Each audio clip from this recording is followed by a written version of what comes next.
Doctor Baba Saheb Ambedkar open university.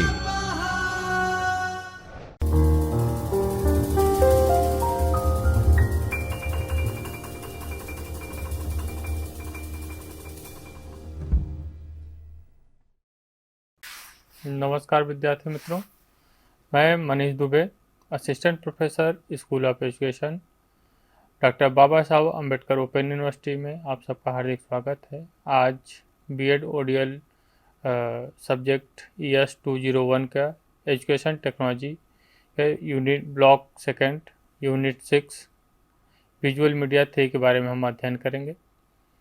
इसमें हम पढ़ेंगे कि विजुअल मीडिया 3 क्या होता है, उसके कौन कौन से कंटेंट हैं उसके बारे में हम अध्ययन करेंगे।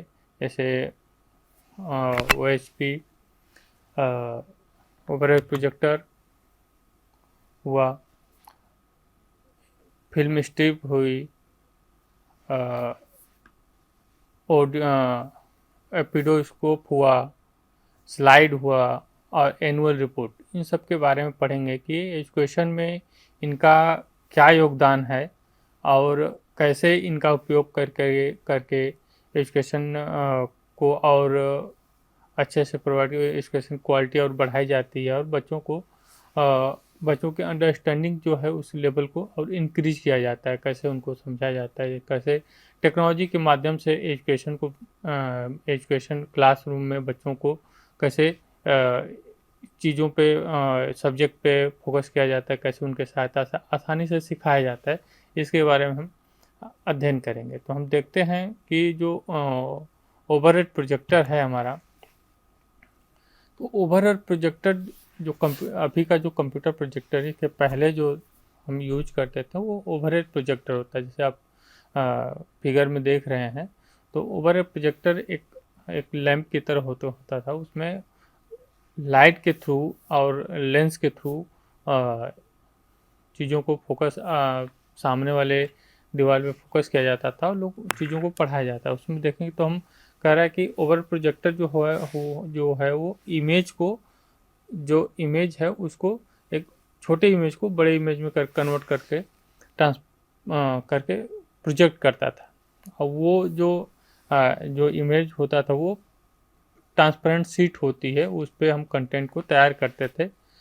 जैसे पिक्चर में आपको दिख रहा होगा शीट, ग्लास पैनल पे जो शीट रखी हुई है वो ऊपर वो ट्रांसपेरेंट शीट है, उस पर हम कंटेंट को तैयार करते हैं, लिखते हैं, पिक्चर हो या जो भी हमको कंटेंट पढ़ाना है उस ओवर शीट पे हम उस ट्रांसपेरेंट शीट पे हम उसको पहले से हम तैयार करते हैं और ग्लास पे जो है नीचे बॉक्स बना हुआ है उस पर रखते हैं और नीचे से जो लाइट बल्ब है फैन उसके थ्रू जो प्रकाश उस पर पड़ता है वो प्रतिबिंब होके मिरर पे पड़ता है और मिरर से वो इमेज जो है ब्लैक बोर्ड या जो दीवार है उस पर फोकस होती है, जिससे वो हमें जो कंटेंट है जो पिक्चर हो इजीली दिखाई देता है।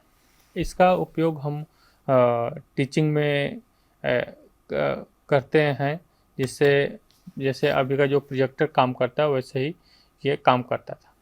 अब इसके अगर हम एडवांटेज देखें तो ये सिंपली ऑपरेट होता है, जिससे हम बच्चों को आसानी से पढ़ा सकें। इसका जो प्रेजेंटेशन जो है कंट्रोल जो है इसका टीचर के हाथ में होता है, जिससे वो बच्चों को भी देख लेता है और चीज़ अपने का जो कंटेंट है उनको जैसे चाहिए जिस क्रम में चाहे उस क्रम में उन चीज़ों को अरेंज करके प्रोजेक्ट करता है और पढ़ाता है। It usually place in front the class, classroom में ही यूज किया जाता है, जिससे स्टूडेंट बच्चे जो टीचर है वो स्टूडेंट को उसकी एक्टिविटी को और जो कंटेंट पढ़ा रहा है उन चीज़ों को देख सकता है इजीली से। एक ट्रांसपेरेंट शीट होती है उस पर तैयार किया जाता है, जिससे आसानी से तैयार किया जा सकता है और रखा जाता है। यह इफ़ेक्टिव जो क्लासरूम टीचिंग है उसको और इफ़ेक्टिव बनाता है, जिससे बच्चे और अच्छे से लर्न कर सकें। ओवर प्रोजेक्टर बात देखें तो वो एक तरह से एजुकेशन टेक्नोलॉजी या जो हम एजुकेशन टेक्नोलॉजी की बात कर रहे हैं जिसमें हम विजुअल मीडिया 3 की बात करते हैं, तो ओवर प्रोजेक्टर जब आया तो एजुकेशन में एक देखें तो एक तरह से नई क्रांति आई, नए तरीके से टेक्नोलॉजी का यूज हुआ और क्लासरूम में टीचर जो है अपने सब्जेक्ट को उसको तैयार करके स्लाइड पे उसको तैयार करके उन चीज़ों को पढ़ाने लगे और जो बच्चों का जो कंसंट्रेशन भंग होता था, जो वो मतलब कनेक्ट नहीं हो पाते थे, तो नई चीज़ें आने की वजह से वो उस पर फोकस होने लगे, क्योंकि जो हमें दिखता है उस पर हम ज़्यादा तेज़ी से हमको जो आँखों विजुलाइजेशन होता है तो जल्दी हम लर्न करते हैं, अंडरस्टैंड करते हैं, तो उन चीज़ों को वो जल्दी कनेक्ट होने लगा इससे ओवर प्रोजेक्टर के थ्रू, और टीचिंग क्वालिटी जो है सुधरने लगी। अगर हम इसके एडवांटेज देखें, डिसएडवांटेज की बात करें, तो इसमें क्या है, इलेक्ट्रिसिटी की रिक्वायरमेंट होती है। ये जो हैवी होता है तो ट्रैवल करने में, थोड़ा ट्रांसपोर्टेशन में इसकी दिक्कत होती है। जो फेम है, ट्रांसपेरेंसी, बल्क जो सीट है, वो जो कंटेंट बनाना है तो उसके हिसाब से एक मतलब चैप्टर का कंटेंट तैयार करना है तो कई सीटों को अच्छे से उस पर स्पष्ट और साफ सुथरे ढंग से उस पर लिखना होता है, तैयार करना होता है, उसको सुरक्षित रखना होता है। सब सारी दिक्कतें आती हैं उसमें, जो ये उसका डिसएडवांटेज कर लें या उस यूज करने में जो बाधाएं हैं वो चीज़ होता है, जिससे थोड़ा अगर सावधानी न बरते तो टीचिंग में दिक्कतें आती हैं। दूसरा, अगर हम बात करें एपिडोस्कोप, ओवर प्रोजेक्टर जो टेक्नोलॉजी थी, इसके बाद इसका अपग्रेड वर्जन बोल सकते हैं कि एपिडोस्कोप आया। उसमें क्या था कि सिर्फ ट्रांसपेरेंट चीज़ों को हम ट्रांसपेरेंट चीज़ों पे जो अंकित करते थे, जो हम तैयार करते थे, मटेरियल लिखते थे, उसके थ्रू ही हम प्रोजेक्ट कर सकते हैं। लेकिन इसमें क्या था कि ये इसमें ट्रांसपेरेंट और नॉन ट्रांसपेरेंट पिक्चर दोनों को हम प्रोजेक्ट कर सकते थे। तो उसका अपग्रेड वर्जन कह सकते हैं कि एपिडोस्कोप है, जिसमें प्रोजेक्ट एनी या non transparent picture, photograph, chart, जो भी चीज़ें हैं, रिटन मटेरियल, तो उसको हम इजीली प्रोजेक्ट कर सकते थे। It can use project coin, seat, book, कुछ भी, मतलब इन सब चीज़ों का यूज करके हम प्रोजेक्ट करके दिखा सकते थे, बता सकते थे एपिडोस्कोप के द्वारा। इसके एडवांटेज की बात करें तो एपिडोस्कोप जो है ये प्रोजेक्शन ऑफ एनी मटेरियल, कोई फिल्म हुआ, फिल्म स्ट्रिप हुआ, स्लाइड हुआ, बुक, इन सब चीज़ों को इजीली प्रोजेक्ट करता था, जिससे हमको जो मटेरियल हमारा तैयार करना था वो थोड़ा सा आसान हो गया। जैसे प्रोजेक्टर में स्लाइड सिर्फ ट्रांसपेरेंट शीट पे ही हम प्रोजेक्ट चीज़ों को तैयार करते थे, कंटेंट को, लेकिन इसमें थोड़ा सा इजी हो गया। वो हम फिल्म के थ्रू, फिल्म स्ट्रिप के थ्रू या स्लाइड के थ्रू भी हम इसके एपिडोस्कोप के थ्रू हम प्रोजेक्ट कर सकते थे, तो इसलिए थोड़ा सा आसान हो गया। इसमें मैग्नीफिकेशन पर्पज, अलग अलग पर्पज से यूज कर सकते थे। बिग क्लास जो है बड़ा है, उसमें भी ये आसानी से दिख जाता है, बच्चे ज़्यादा लोगों के बीच में हम इसका प्रेजेंट कर सकते थे। मोटिवेशन हो सकता है, क्लियर एंड बेटर रिटेंशन था इसमें। तो इन सब चीज़ें एडवांटेज थी जो एपिडोस्कोप में। जो बोलें तो जो प्रोजेक्टर, जो ओवरहेड प्रोजेक्टर था, उसका अपग्रेड वर्जन हम जो उसमें कमियां थी उनको दूर करके एपिडोस्कोप बना और उन चीज़ों को हाईलाइट किया गया। डिसएडवांटेज की बात करें तो यह जो है large amount of can't be hold large amount of matter, मतलब बहुत सारी चीज़ों को एक साथ ये क्या क्या कंट्रोल नहीं कर सकता या होल्ड नहीं कर सकता था। इसे इरेज करना पड़ता था, जो हमारे पास जो स्लाइड बनी है या जो भी हम मैटर तैयार करते हैं उसको इरेज करके दोबारा दूसरा मैटर तैयार करना पड़ता था, इसलिए हम स्टोर नहीं कर पाते थे, टाइम कंज्यूमिंग ज़्यादा था। तो ये सब इसके डिसएडवांटेज थे। अगर उसके आगे हम अगर बात करें तो आने वाला जो हमारा नई टेक्नोलॉजी थी, फिल्म स्ट्रिप थी, ओवर प्रोजेक्टर, उसके बाद उसका अपग्रेड वर्जन आया एपिडोस्कोप, फिर उसका आया अपग्रेड वर्जन बोले तो फिल्म स्ट्रिप आया। फिल्म स्ट्रिप में क्या था कि इसमें film strip is the one of the projective audio visual that fix the sequence related to still on the roll of 35 mm film. कह रहे कि ओवर प्रोजेक्टर अभी तक क्या था कि विजुअल ही था, ओवर प्रोजेक्टर और एपिडोस्कोप विजुअल में चल रहा था, लेकिन फिल्म स्ट्रिप जब आया तो इसमें ऑडियो और विजुअल दोनों टेक्नोलॉजी को या दोनों मेथड को कंबाइन कर दिया। तो ये और ज़्यादा यूज़फुल और ज़्यादा अंडरस्टैंडिंग लेवल को स्टूडेंट को बढ़ाने लगा है, और ज़्यादा कन्वे हो गया है, ईज़िली कन्वे कर सकते थे अपने लेक्चर को और अच्छे से समझा सकते थे क्लासरूम को। तो फिल्म स्ट्रिप के द्वारा और इजी हो गया है इसका use. The film strip can be project back side of the map as convention of the teaching situation of the demand. मतलब उससे अपग्रेड वर्जन हुआ, और इसको जो जैसा टीचिंग चाहिए, जैसा सिचुएशन है, जैसा डिमांड है स्टूडेंट के द्वारा, तो वैसे हम फिल्म स्ट्रिप का यूज करके क्लासरूम में हम पढ़ा सकते थे। Large number of student subject को हम इसलिए पढ़ा सकते थे इसके थ्रू, और लार्ज स्टूडेंट के संग जो काफ़ी स्टूडेंट हैं उनको भी इजीली हम समझा सकते थे, विजुलाइज कर सकते थे फिल्म स्ट्रिप के थ्रू। इसके एडवांटेज की बात करें फिल्म स्ट्रिप, तो ये visual simulation and motivation provide करता था स्टूडेंट को। Film strip are is to store, आसानी था इसका स्टोर करना कंपेयर स्लाइड और फिल्म एक सीक्वेंसिंग, क्योंकि फिल्म स्ट्रिप में क्या था कि एक सीक्वेंस वे में जो भी हम टीचिंग मटेरियल तैयार किए हुए हैं सीक्वेंस वे में वो चीज़ें आती थी। देखिए स्लाइड में ऐसा नहीं, स्लाइड में क्या क्या अलग स्लाइड होती है, उसको अरेंज करना पड़ता है सीक्वेंस वे में, इसलिए ये स्लाइड के थ्रू कंपेरिजन में ज़्यादा अच्छा था फिल्म स्ट्रिप।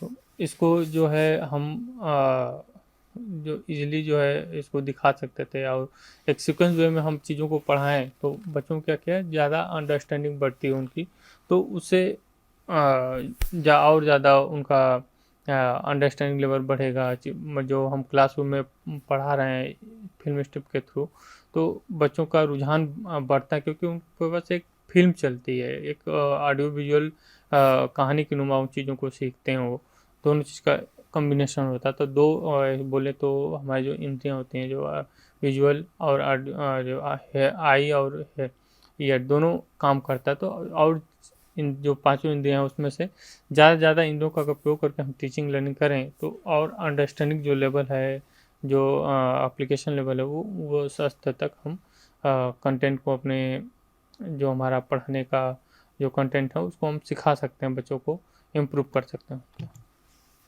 डिसएडवांटेज की बात करें फिल्म स्ट्रिप के, तो ये इसके लिए एक डार्क रूम चाहिए, क्योंकि वो फिल्म दिखाना है तो फोकस उसी पे सिर्फ हो बच्चा।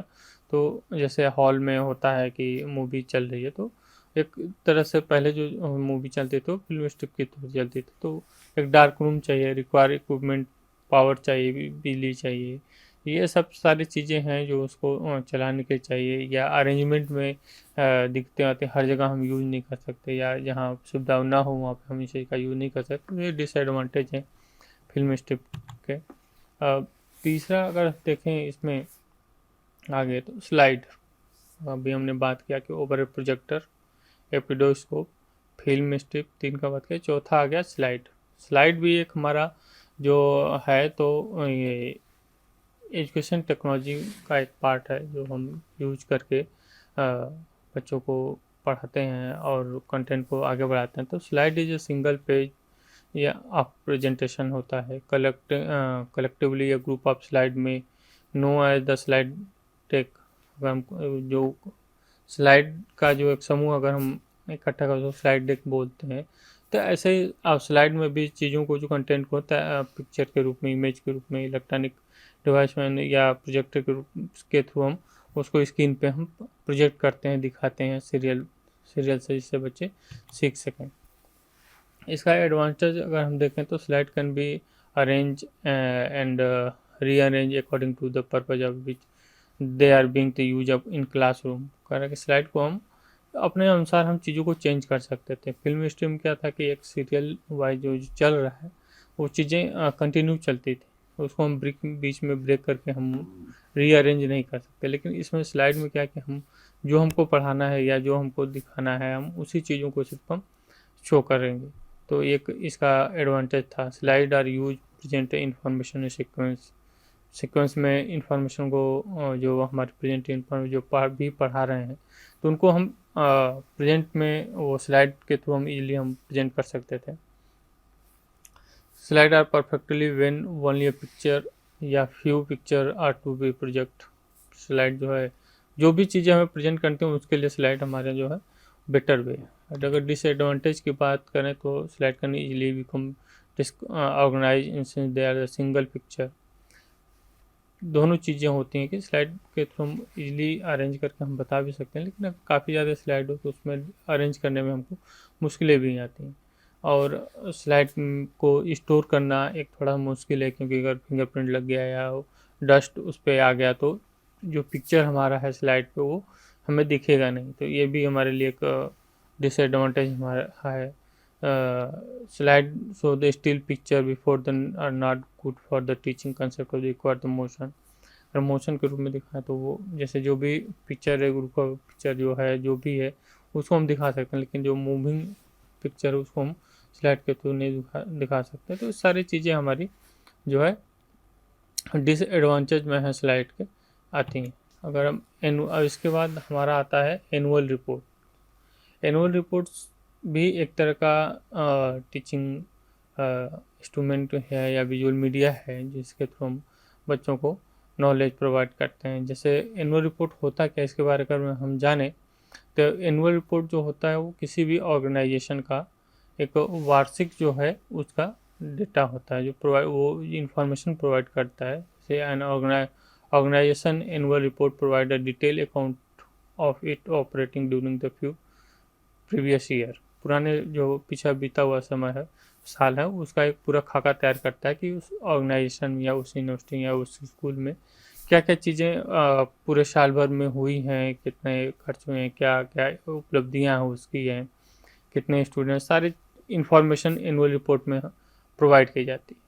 तो एनुअल रिपोर्ट का पर्पज़ क्या होता है कि purpose of annual report is show the information and other concerned person about the organization function especially in the financial performance। कह रहे कि एनुअल रिपोर्ट का मेन पर्पज क्या होता है कि जो ऑर्गेनाइजेशन है उसका हम एक रिपोर्ट, वार्षिक रिपोर्ट तैयार करते हैं कि हमारा इस वर्ष में इस ऑर्गेनाइजेशन ने कितना ग्रोथ किया है, क्या क्या उसमें कमियां रह गई, या उसका अकाउंट जो भी कंसर्न है, जो इंफॉर्मेशन वो प्रोवाइड करता है, या जो अकाउंट से संबंधित उसके मतलब समस्याएं, या जो भी अकाउंट पैसे यूज हुए हैं इन्फॉर्म हैं वो कितने यूज हुए, फाइनेंशियल उसका इंफ्रास्ट्रक्चर मतलब क्या हुआ, कहाँ कहाँ यूज हुआ है, सारी एक हमको डेटा प्रोवाइड करता है। एनुअल रिपोर्ट इंफॉर्मेशन प्रोवाइड करता है। तो ये एनुअल रिपोर्ट है। इसके थ्रू हम बच्चों को क्या कि अगर देखें तो एजुकेशन में कैसे यूज कर सकते हैं, तो इसके थ्रू हम ऑर्गेनाइजेशन के बारे में हम बच्चों को सिखा सकते हैं, बता सकते हैं कि इस ऑर्गेनाइजेशन का ये ग्रोथ है, और अलग अलग चीज़ों के बारे में बता सकते हैं, उसके फाइनेंशियल से लेके सब पूरा डिटेल एनुअल रिपोर्ट में होता है, इसको हम आसानी से बच्चों को बताया जा सकता है।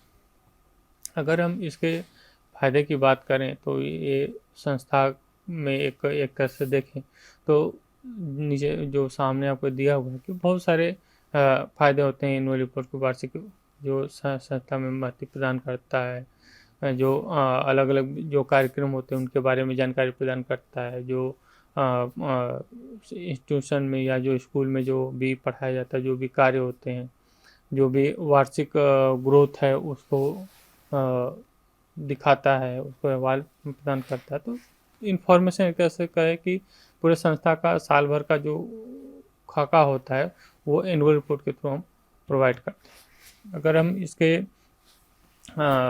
मर्यादा या लिमिटेशन की बात करें तो ये भी बहुत सारी हैं इसमें मर्यादा। जैसे एनुअल रिपोर्ट अगर विद्यार्थी को अगर सही तरीके से मतलब जो भी एनुअल रिपोर्ट दी जा रही है और वो सही जगह से ना प्रोवाइड किया तो सही इन्फॉर्मेशन ना प्रोवाइड किया तो गलत इन्फॉर्मेशन बच्चों को मिलती है, और उसमें अगर कुछ त्रुटि हो तो उससे गलत इन्फॉर्मेशन मिलता है, और जो एनुअल रिपोर्ट प्रदान करने के का जगह है वो अस्थाई ना हो तो बच्चों को दिक्कत होती है।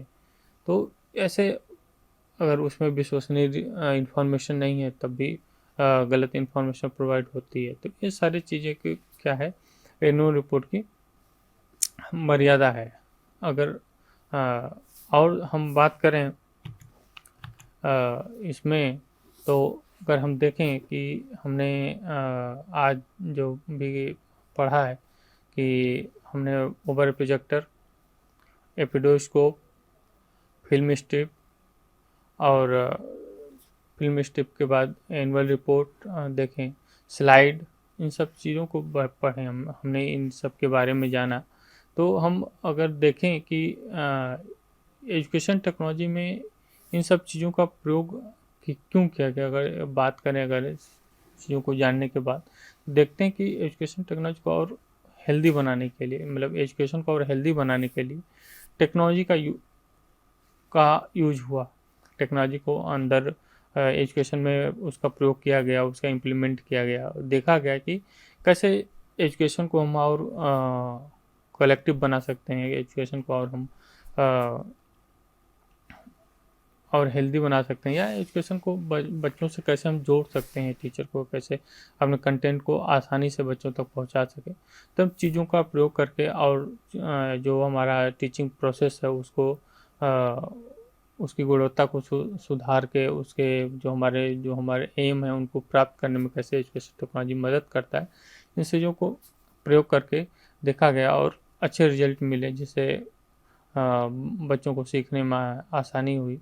और इन सब चीज़ों के साथ हम आगे बढ़ते हैं।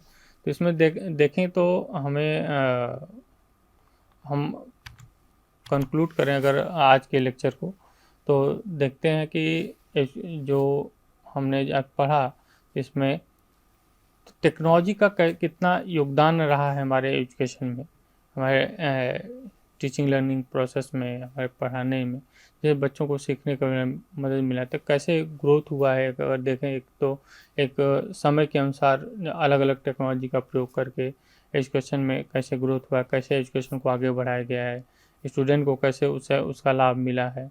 तो समय के अनुसार चीज़ें बदली हैं और अन्य अच्छे से अच्छे क्वालिटी टेक्नोलॉजी का प्रयोग करके बच्चों तक।